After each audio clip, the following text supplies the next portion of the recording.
Hola compañeros, espero se encuentren todos muy bien. Mi nombre es Alejandra Daniela Martínez Sosa y yo les voy a hablar acerca sobre la enfermedad de Addison. Muy bien, primero vamos a definir qué es la enfermedad de Addison. La enfermedad de Addison es una deficiencia hormonal causada por daño a la glándula adrenal, lo que ocasiona una hipofunción o una insuficiencia cortisuprarrenal primaria. ¿Por qué le llamamos Addison? Bueno, en el año de 1855, Thomas Addison describió un grupo de pacientes con un conjunto de síntomas tales como languidez, debilidad general, notable debilidad de la acción del corazón y un cambio peculiar de color de la piel. Todos estos asociados a enfermedad de las glándulas suprarrenales. Dentro de su epidemiología vamos a tener que su incidencia es solo de 40 a 60 casos por millón de adultos. Afecta a ambos sexos y ocurre a cualquier edad. Para su clasificación vamos a tener que se divide en primaria, secundaria y terciaria. La primaria ocurre gracias a procesos que afectan la corteza adrenal o también fármacos que bloquean la síntesis de cortisol. Dentro de la secundaria vamos a tener que hay condiciones que reducen la secreción de secreción hipofisiaria de la hormona ACTH. Y la terciaria va a haber condiciones que reducen la secreción, pero esta vez en el hipotálamo, y van a reducir la hormona liberadora de corticotropina. Dentro de su etiología vamos a tener diversas causas. Para la insuficiencia adrenal primaria, esta en el 90% de los casos va a estar afectada gracias a una adrenalitis autoinmune. Esto peculiarmente más en países desarrollados. También vamos a tener adrenalitis infecciosas. Antes se tenía más incidencia o el 90% de los casos era sobre tuberculosis, pero esto últimamente ha sido en países poco desarrollados. También vamos a tener que tiene causas congénitas, infiltraciones tumorales, insuficiencia adrenal inducida por drogas, peculiarmente más por la aplicación o la administración de ketoconazol, y por hemorragia adrenal bilateral. Dentro de la insuficiencia adrenal secundaria vamos a tener que lo causan tumores hipofisiarios o tumores que se encuentran en la región hipotálamo hipofisiaria, hipofisitis linfocítica, exceso de glucocorticoides previos. Esto pues va a ser más causado por la suspensión abrupta de glucocorticoides en síndrome de Cushing adrenal o farmacoterapia con glucocorticoides por tiempo prolongado. También causado por el síndrome de Sheehan, infiltración hipofisiaria o algún tipo de traumatismo craneal. Para recordar más fácil las posibles causas, vamos a tener esta mnemotecnia, por así decirlo, en donde va a estar dada por su mismo nombre. Vamos a tener que Addison, esta puede ser causada por efectos autoinmunes en el 90% de los casos. La primera D va a ser por acción degenerativa, esto peculiarmente más por depósitos amiloide dentro de la glándula suprarrenal. La siguiente D vamos a tener drogas como el ketoconazol. La I por infecciones, mayoritariamente la tuberculosis o el síndrome de VIH-Sida. La S vamos a tener o recordar que también puede estar causada por un hipopituitarismo que disminuye las concentraciones de ACTH o CRH, y la vamos a recordar con la palabra secundaria. Otros, como puede ser una hemorragia, y N de neoplasias.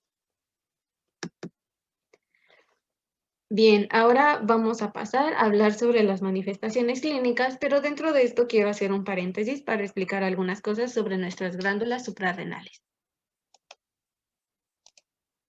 Bien, aquí voy a explicarles esta pequeña maqueta que hice sobre nuestras glándulas suprarrenales.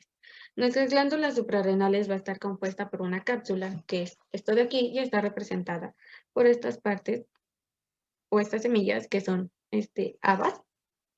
Y después tendremos lo que es la corteza, que es todo esto de aquí, y posteriormente nuestra médula. Dentro de la corteza vamos a tener 3 zonas, la zona glomerular, la zona fascicular y la zona reticular. La zona glomerular va a estar representada por estos pequeños maicitos que tenemos aquí. Y esta zona va a secretar nuestra hormona aldosterona y esta nos induce a la reabsorción de sodio y la salida de potasio, así como también mantiene la presión arterial, estabilizando el líquido del organismo. En nuestra siguiente zona, que va a ser la fascicular, que está representada por estas pequeñas semillitas, que son garbanzos, y esta nos va a secretar nuestra hormona, que es el cortisol. Esta nos va a ayudar o tiene la función de elevar la glucosa, también la formación de músculo y modifica la defensa inmunológica. Y la siguiente zona, que es esta, que va a estar representada por frijolitos, es la zona reticular. Esta zona nos va a dar nuestras hormonas andrógenos, bueno, hormonas andrógenos sexuales, y esta va a tener la función de formar los caracteres sexuales. Muy bien. Como ya lo habíamos platicado antes, vamos a tener dentro de nuestras etiologías, entre las más comunes, las causas autoinmunes. La causa autoinmune va a ser que nuestras propias células protectoras de nuestro cuerpo vienen y atacan a nuestras glándulas suprarrenales. Entonces vamos a tener que vamos a imaginar que es una de esas células de nuestro sistema inmunológico que viene y va a atacar como tal a la glándula suprarrenal, causando daños primeramente en la corteza, por lo cual van a verse las siguientes manifestaciones clínicas.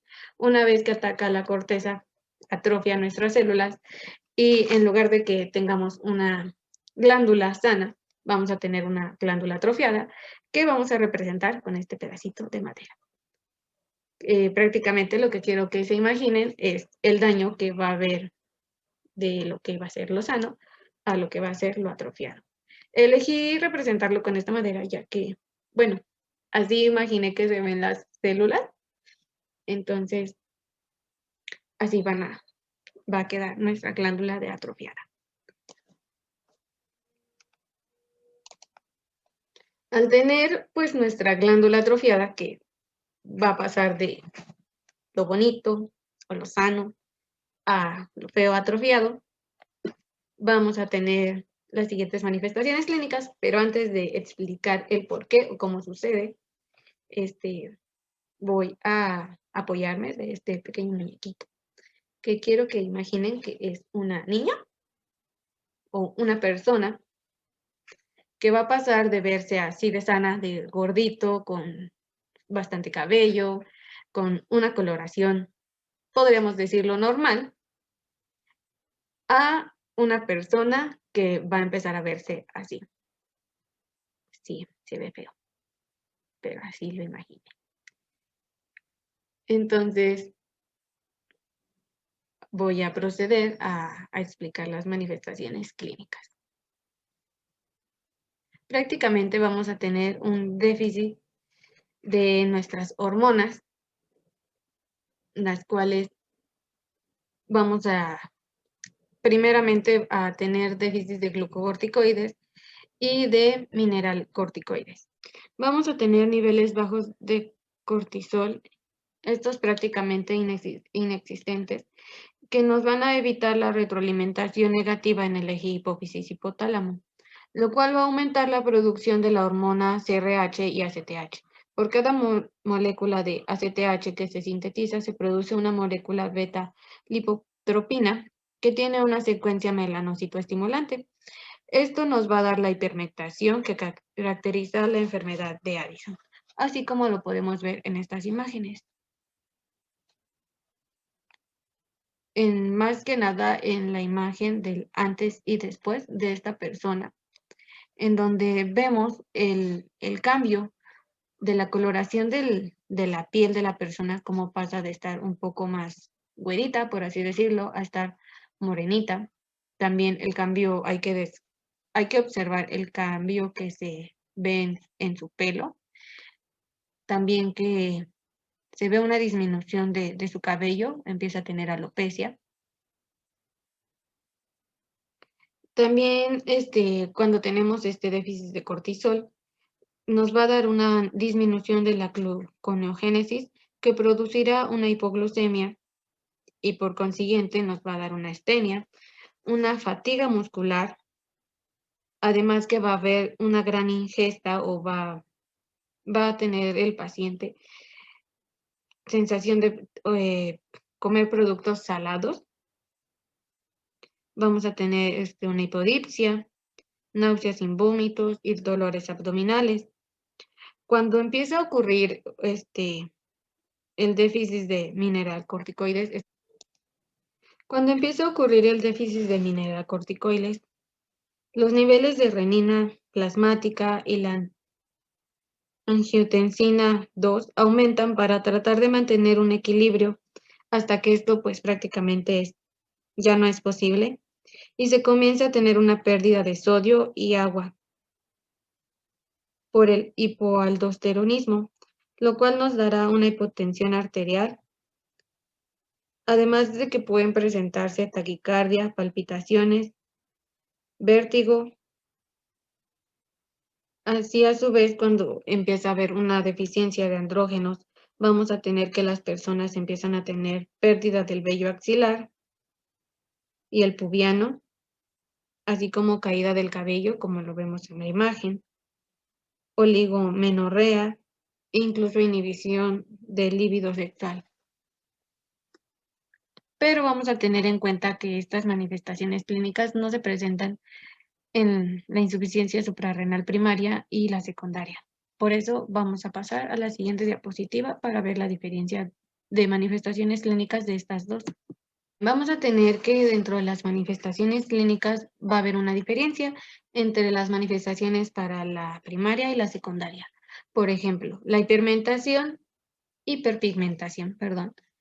va a estar presente solamente en la insuficiencia renal primaria o mejor conocida como enfermedad de Addison, y en la secundaria va a estar ausente. La hipercalemia va a estar presente en nuestra enfermedad de Addison, así como la hiponatremia, una acidosis metabólica, una hipotensión, la pérdida del vello axilar y el pubiano solamente la vamos a encontrar en enfermedad de Addison,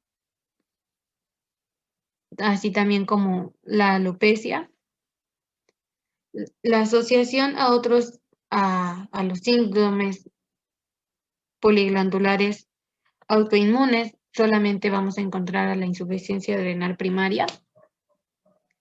El déficit de otras hormonas hipofisiarias no va a estar presente en nuestra insuficiencia renal primaria.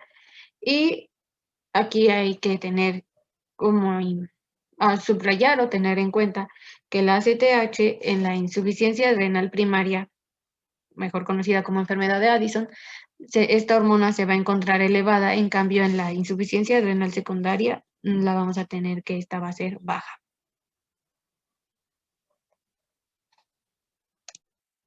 Muy bien, para su diagnóstico primero vamos a tener una sospecha clínica de una insuficiencia adrenal basándonos en las posibles etiologías o causas que va a tener, como ya las hablamos, ya sea autoinmune, que sea por fármacos o drogas, por infecciones, etcétera. Vamos a determinarla basándonos en la medición del cortisol plasmático basal. Y si tenemos si nuestros resultados sale menor a 3 microgramos sobre decilitros, vamos a confirmar una insuficiencia adrenal primaria. En cambio, si tenemos un dato mayor a 18 microgramos sobre decilitros, vamos a excluirla.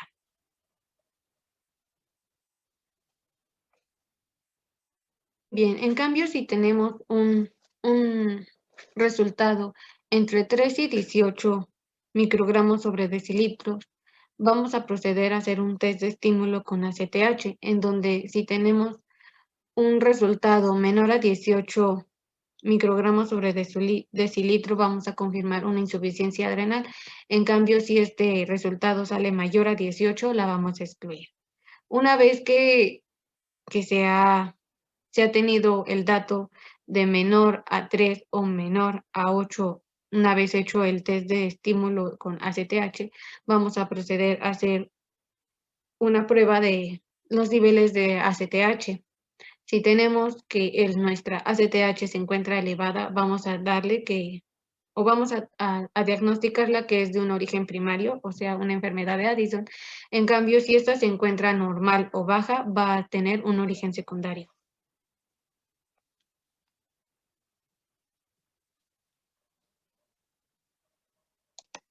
Y bueno, ya por último vamos a tener que nuestro tratamiento va a consistir en la sustitución hormonal de los glucocorticoides y mineralcorticoides. Nuestro fármaco de elección para el tratamiento de sustitución de este déficit hormonal va a ser la hidrocortisona o la cortisona, ya que presentan un efecto dual, tanto glucocorticoide como mineralcorticoide. La dosis de mantenimiento va a ser de 20 a 25 miligramos al día de hidrocortisona y de 25 a 35 miligramos al día de cortisona. No hay que olvidar que esta administración va a estar fraccionada de 2/3 por la mañana y 1/3 por la tarde. Esto teniendo en cuenta el ciclo circadiano. También vamos a recordar que esta dosis se debe reducir paulatinamente y mantenerla en la mínima para mantener al paciente asintomático, recordando que pues, nos puede causar alguna otra afectación, teniendo en cuenta los efectos adversos de los glucocorticoides. Y bueno, eso ha sido todo de mi parte. Muchas gracias por su atención.